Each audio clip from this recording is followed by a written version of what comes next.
নমস্কার বন্ধুরা, আজকে আমি বানাবো হাঁসের ডিমের কোরমা। হাঁসের ডিমের কোরমা বানানোর জন্য এখানে দুটি হাঁসের ডিম নিয়ে ভালো করে ধুয়ে নেব। এবার এটি সিদ্ধ করতে বসিয়ে দেব। এবার কোরমা বানানোর জন্য যে মশলাটি দরকার তার জন্য আমি নিয়ে নিয়েছি পেঁয়াজ কুচি, আদা কুচি, রসুন কুচি এবং কয়েকটি কাজু বাদাম। এবার একটি ফ্রাইং প্যানে অল্প সাদা তেল দিয়ে এগুলি দিয়ে দেব। এবার একটু ভালো করে নেড়ে নিতে হবে। গ্যাস কমিয়ে এগুলি একটু নেড়ে নেব।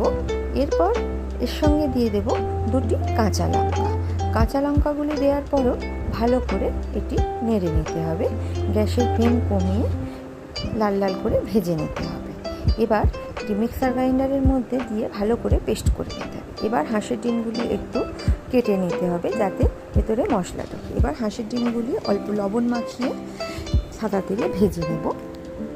ভাজার পর সেই ফ্রাইং প্যানে অল্প পরিমাণে ঘি এবং গোটা গরম মশলা ফোড়ন দিয়ে দেবো।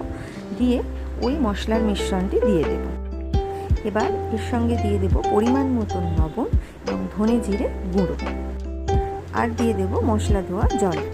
তার সঙ্গে দিয়ে দেব অল্প পরিমাণে ফ্যাটানো টক দই এবং একটু দুধ দেওয়ার পর হাঁসের ডিমগুলোও দিয়ে দেব।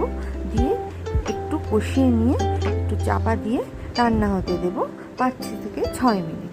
তারপর চাপা খুলে দুটো কাঁচা লঙ্কা দিয়ে দেব।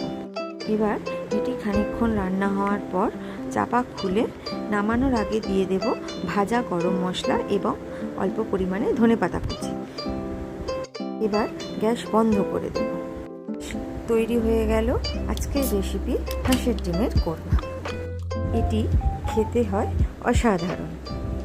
এখানে বলে রাখি, আপনারা চাইলে ধনেপাতা কুচিটি স্কিপ করতে পারেন। আমার ধনেপাতা ভালো লাগে বলে আমি এখানে দিয়েছি। এটি রুটি পরোটার সঙ্গে খেতে লাগে অসাধারণ। আপনারা বাড়িতে এটি ট্রাই করতে পারেন।